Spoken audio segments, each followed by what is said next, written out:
Banking Nightmares in Malta. Is PSD2 open banking the answer? Moderated by JP Fabr, Seed. With Reece, Delia, KSI Malta, Christopher Vella, Polymath and Boffin.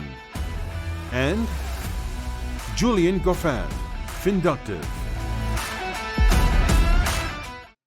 Hi, good afternoon, everybody, and thanks for joining us on this panel, which I think will aim to discuss in this short time a never-increasing frustration in the local scene, but I believe it will also discuss a sector which offers a lot of opportunities for transformation and growth. Banking solutions in Malta have been identified as a key bottleneck in a number of international surveys, also relating to the attractiveness of the jurisdiction. We, as you know, currently have a sector which is dominated by incumbents, traditional banks, and the rise of fintechs, especially indigenous ones, has been sort of hampered by this traditional players in the market. But more than that, I believe that the local market did not fully embrace PSD2, we're latecomers, and the opportunities that open banking could really bring about. So I'd like to start off this discussion by hearing from you your assessment of Malta's banking and payments sector. Are we doomed, or are we able to transform this fragmented ecosystem? And I'll start off with you, Julian. This is completely different to what I thought it was going to be. Somebody said this was karaoke. That's why I came here. Look, the Malta banking system, as we know, has been going downhill quite rapidly. Are we doomed in it? In my opinion, I don't think so. I think things can change. I think we can certainly, with the help of the local government, with the help of the finance minister, with the help there of them bringing Malta out of the greylisting, we'll certainly see growth in Malta. Finland has come back super strong from the greylisting, and I think Malta will probably do exactly the same. From my end, obviously, I can speak from my corporate service provider perspective. Obviously, we deal with a lot of international clients who set up their business here in Malta. And obviously, to operate, they would actually need a bank account to start. This is becoming an increasing challenge. So our focus would be more on the banking nightmare part. Time frames are getting longer. Risk appetite of banks are very low. So any business that is innovative in any way is usually shut down. So obviously that hampers their development locally. There's no standardized approach in what banks require in terms of documentation as well. So I believe that the situation is serious. Obviously, the greylisting was also a major challenge that we need to face. Just recently, for example, just yesterday, I had an Italian client who was trying to open a bank account in Italy, but since he has the company in Malta, all the banks are refusing to open a bank account for him. So this is obviously also an important challenge that we need to keep in mind. But if we're doomed, I don't think we're doomed. I think there are solutions that we can discuss later on, obviously. But we seriously need to act about it, I think. Chris, before turning to you, a lot of the issues, especially with the legacy banks or the traditional banks, has very much dealt with their approach to risk, right? And a number of maybe legacy issues that are haunting them. What is, given your background from a risk perspective, your solution, or do you see a solution to actually counteract this problem? Well, in a situation of crisis that we are currently obviously facing, as my colleagues are saying, I would centralize risk. So if I was government today, I would not see just the problem, but I would also see the opportunity. I would capitalize a credit institution, purely government-owned, to underwrite the risk of paying institutions. Have a system, I am not a technological person, but from an actuarial position, I would underwrite the risk of payment gateways, have a blockchain in which each and every bank account user, everyone in Finductive would tell you that one of the biggest problems is integration. One bank doesn't speak to another bank. So having a government-focused, well-capitalized institution, a credit institution that can satisfy the PSD2 criteria and probably also be a criteria on PSD3, in which we can exchange information without revealing any of the commercial sensitivities, any of the identities of the users per se, and have a system in which you bring on the private sectors, CSPs, to do random audit inspections on specific transactions. By having this centralized institution, I really think Malta can now leapfrog, using also systems that we know. In credit, in 2008, we did the depositor savings scheme so that liquidity was not brought out of the banks. To help our other institutions, we need to have a similar centralized public solution. Underwrite the risk underneath payment in a centralized, that is not the central bank, that is a purely dedicated payment institution to take the risk. That's what I would do, JP, or from my position, that's what the solution is. Yeah, very interesting points, and I think you touched upon some key elements that I believe Malta could have played a fundamental role. We were a bit of a late, not a bit, quite a late adopter of PSD2, right?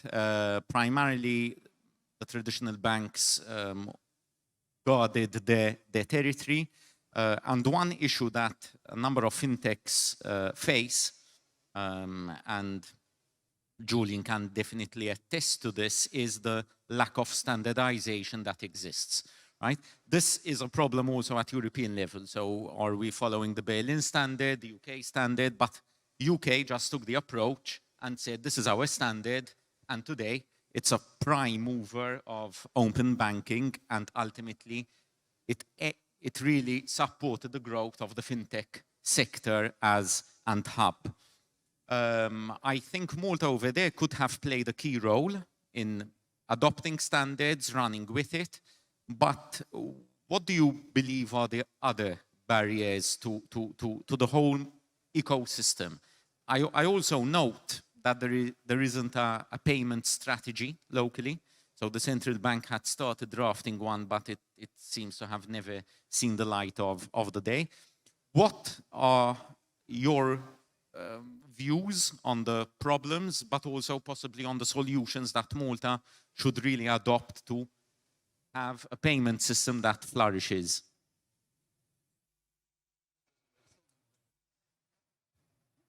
Thank you. I'm totally agreeing with what you're saying with regards to the blockchain and with regards to the sort of underwriting of the payments. And Malta, 2 years ago, we spoke to the central bank, and the issues that were there then is, it might be quite controversial here, but the things that were issues then were the brick and mortar banks had their own little bubble that they kept themselves in, and they wouldn't share information because information is knowledge and they don't want to give that away. So therefore, the ecosystem didn't flourish, and it wouldn't flourish because nobody was standardizing what needed to be done here.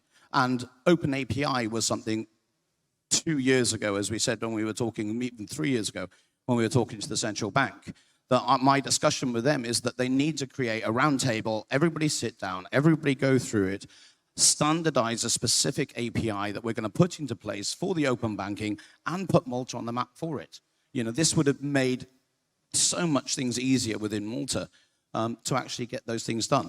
I'm one of the directors of FEMA here, Financial Institution Members Association. Now, FEMA is an organization which we've put together to bring the FIs together to sit at a table and to discuss things and to share knowledge and to actually then become what we need to become within Malta. We're doing it. The government's not. So I think this is something that needs to be looked at, and to bring every single stakeholder into this to actually improve the banking services in Malta, share the knowledge between everybody, and allow us to grow within Malta itself. Reece, you mentioned as well the problems that CSPs face. I mean, we face the same issues ourselves. And one of the elements of greylisting and also moving forward is this drive towards cashless payments as well, right? So what is your belief in the future of payments in Malta? Are you seeing Malta still as an attractive jurisdiction, or do you think we're missing the bus over here? As a CSP, we have a mix of both sort of local clients that are based here, that have been running for ages, which are family businesses, but as well international clients. I can see from my perception of speaking to these clients on a daily basis, most of the family businesses are very traditional in their approach. Their mentality is very backdated.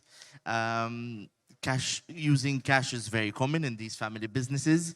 So for them, introducing something which is completely new, like concepts like of open banking, will be very difficult. I think one of the major issues we have here is a change in mentality that is needed. If you go out in Malta, in any village on Saturday morning, you will see queues behind the banks because Maltese people believe that you have to have face-to-face banking. With this new open banking business, obviously maybe younger generations are embracing this approach, but I think for local businesses, it will be a big stumbling block, and there needs to be education, awareness, a change in mentality. For the younger generations, up and budding, new entrepreneurs, this potentially could work. So I think, other than what obviously Julian mentioned, which is all relevant, we need to start with a change in mentality for sure. Chris, I mean, we've talked about risk, credit risk and all of that. From a jurisdictional point of view, where do you see the current risk outlook? And how are companies, primarily financial institutions, internalizing that risk and building their resilience to that risk? Well, the current situation is known to all. We are in a bottom of the pit, and we can't be in a possibly worse state. But it is from that position that you can jump to an opportunity. I think if we weren't at the bottom of the pit, nobody would face the elephant in the room. So I think we should be thankful from a perspective of innovation, and let's change the situation. From an institution's point of view, if you're trying to do business in Malta, it's never been a worse environment. From a fund management perspective, you always face the question of what's happening with greylisting and what have you. And I think as a state, as a country, as a jurisdiction, we have an opportunity to face greylisting and say, we have the solution to payments, not just for Malta, but from an international perspective, this is how to do it. As mentioned before, we've studied this solution of capitalizing a bank, a credit institution, which is totally focused on payments, and how we bridge the gap from the traditional banker, which is used to the pile of paper, which is processing payments in an email to a relationship manager point of view, to the very high-tech, high-ended, automated payment systems that there is a mushrooming effect around the world. Yesterday, we saw a company launched in India raising $2.5 billion that has never made a profit. PayTM, it's called. It lost 20% of its value in 24 hours because of the question of profitability. But nonetheless, it raised the money from institutions like SoftBank. So any small solution is attracting a lot of investment. Imagine we have a platform, a backbone, where in a simple blockchain registering every user in the payment spectrum regulated in Malta, we can interact in a seamless system where the risk of the acquirer is taken by a centralized, well-capitalized institutions backed by Malta and served not by the public sector, but by employing CSPs to do random audits? Which jurisdiction can say that a percentage, no matter how small, of payments has been audited? We would target greylisting head on and give the answer to it and create a huge HR influx like we've experienced when the gaming sector was created in Malta, and bring another economic boom. We have such an opportunity, and the solution is here. There is enough brains in the room to put it together. I understand the tiny little part of it, it's risk, but I'm pretty sure the rest of the technology-based people will grab the opportunity by its horns and make money out of it, which is what we want, eh? Thanks, Chris. Extremely telegraphic, because time is pressing, extremely short, but maybe I can have a final comment from each on your expectations of the future of payments in Malta in the coming 12 months. Great question. Where's Malta going to be in 12 months? Look, things are being put into place. Things actually, to be fair, are being put into place very, very strongly. The regulator, and if we go down the route of AML and KYC issues here, we go down that route, they're actually pushing, I would say, in my opinion, over and above now. They were, before it was on certain areas, they were very light. Now they're going right overboard, and it's getting really stupid on some of the things that it's going forward with. However, we all know that AML and KYC needs to be done, and the due diligence needs to be done.